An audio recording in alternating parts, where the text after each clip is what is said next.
using that. It's like, this is like, I gotta go up after these guys. Amazing speakers.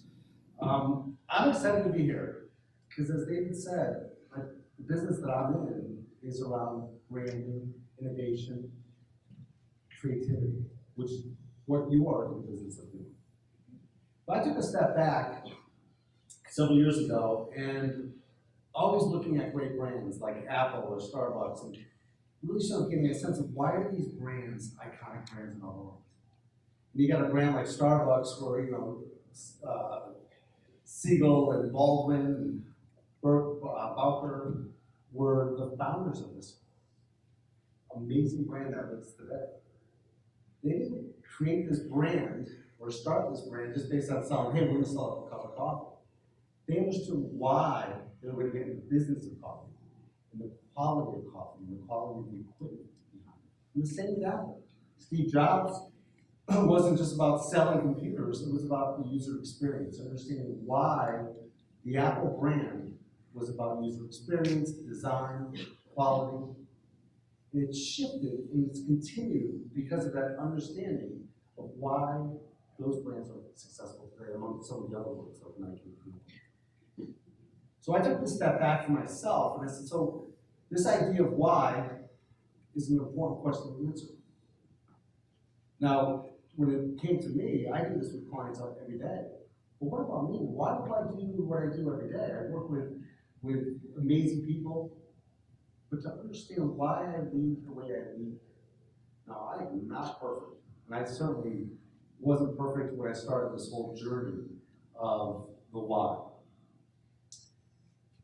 But breaking down this for my clients, I thought to myself, well, why can't I break down this why question for me? At the time, the company was doing well, but there was turmoil, I would say, in the company. And as a leader of this company, I knew that some things had to change. I had to really look at my leadership as the head of the company, but also leadership within the company. And this really became my Pita process. Now, Pita also has an acronym for being a pain in the ass, P-I-T-A. So I've heard every one of those jokes. But this idea of why was important because I looked at the people I deal with. Now, my company is made up of millennials and boomers and college grads, all requiring special attention. I have clients also that are also at a place where they require this unique interaction, some because they're bankers, some because they're educators, and some because they're just completely, quite frankly, dysfunctional. And we gotta work with these people every day. So as a leader, I need to understand how I can get the most out of my people, how I can engage them, inspire them to be ultimately the best that they can be. So that was my purpose, to reassess what my brand was, reassess why I led the way I led, and then shift my leadership qualities and attributes and attitudes to something that would actually create a bigger impact for anybody that I interact with every day of my life, including my kids and including my dog. So where did I start this process? It actually started, and you guys often try this too. First, I got a journal, and this process was to go back as far as I can remember and start really looking at things that have impacted me, that have made me who I am today. And I went back as far as probably 6th grade, elementary school. And I remember things, one particular one, of a meeting with myself and my mom and the school principal and the teachers. And it was a really interesting conversation. But there was a moment in this meeting that my mom stood up for me. No matter what these professors were saying, she stood up for me. And I thought, that's something that has stuck with me today. We talk about loyalty, she was talking about loyalty as a dog. That is something, am I cutting? Hello? That is something that was a huge impact. I also remember things like trying out for the high school hockey team and getting cut the first year. Then I remember working my ass off that next year and making the team and become captain. These were things that I started writing down and started adding up and started looking at, connecting these dots to realizing these little moments have made me who I am today. Now, through all this process in journal writing, didn't happen in one sitting. This happened over many nights, weekends, a couple bottles of wine. And I really started really looking at this. I worked this with other peers. My executive coach who I was working with at the time helped me look at some of this. Now, add another layer to this. My dad had just passed during this process, and my wife just filed for divorce. So it was kind of a crappy time. But I was inspired that I knew what I was doing was going to ultimately make me a better man, a better leader, a better dad, a better friend. So that was the first part, this journaling part. I recommend you do it. It's an amazing process, and as you start reflecting, again, I think about the idea of just writing one positive thought. I did that same exercise. I did do a 30-day sort of detox, one positive thing every day. I did this for as far as back as I can remember of things that impacted me. But there was the next step in this journey, which was to ask my peers what they thought about me. Now another dog. I don't know, your dog. But it was to go out and ask my directors within my company, ask my peers, and ask some of my clients. It was a survey, kind of, sort of. It was simple 3 questions. What are the things that they saw about me that were positive things, that also what were things about me that they think that I should change? And then what were things that weren't quite meeting what their needs were? It was some simple questions, and it was scary to even ask, because it was like, what do you want to say about it? Now, the reaction was eye-opening. It truly was. It was eye-opening, and it kind of got me to a place where it made me humble. And the first reaction ultimately was, I don't do that. I don't do that. No. They got it all wrong. Do I? That was the initial reaction. But then as I really started breaking it down and digesting it, and that humbleness came in, like, wait a minute, these are people that want me to be better as I want to be better. Now, this ultimately was such an experience that I actually recently have gone back. And this started about 4 years ago.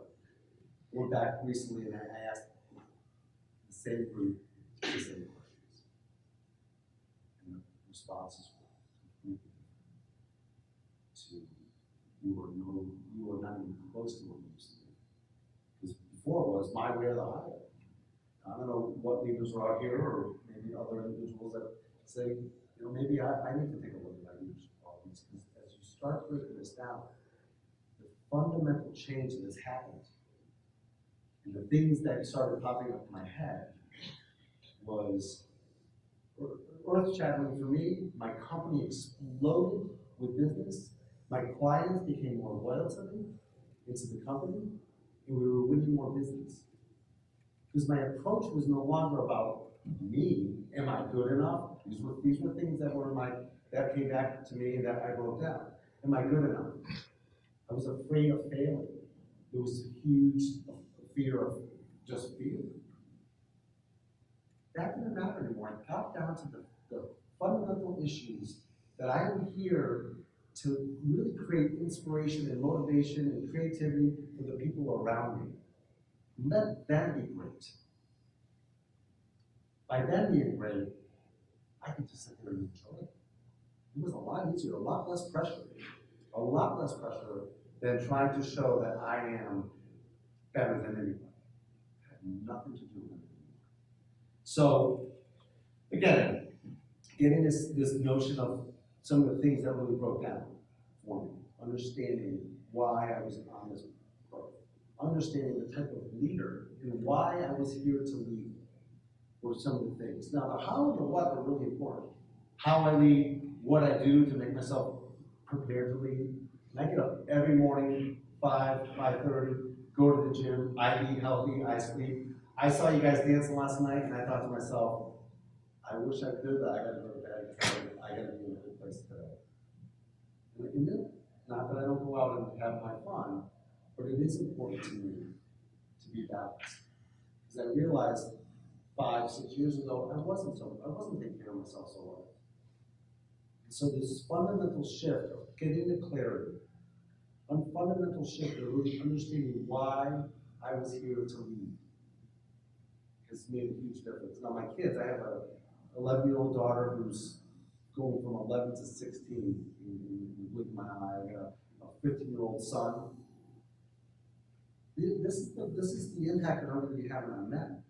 I want them to see their dad in a way that makes them a better person, makes them an adult, a leader, whatever they want to be, the best that they can be. That really is what it came down to. So this idea of purpose, this idea of purpose was really something that, again, I can go back and look at all the brands I've worked with, locally, regionally, nationally. And they understand the reason why they're in business. They understand what they do, how they do it. They're authentic to what their brand is. And you all know this. You do this. I saw the award show. I was here for the award show last night. And that was incredible. The work that you have done for your companies is amazing. But now turn up and do it for yourself. Because what happens is that everybody around you becomes better. So my time here to speak to you is one to help me convey my journey.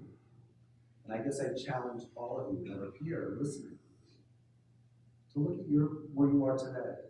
And do you understand why you get up every morning? Because I think back to Matt's purpose here.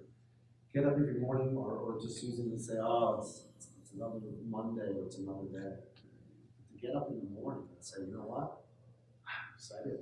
The opportunities that I don't even know could happen today, happening awesome. And that's what I get up. That's how I get up. People around me are like, how are you so resilient? I mean, we just lost an account, or they didn't like the presentation, or whatever.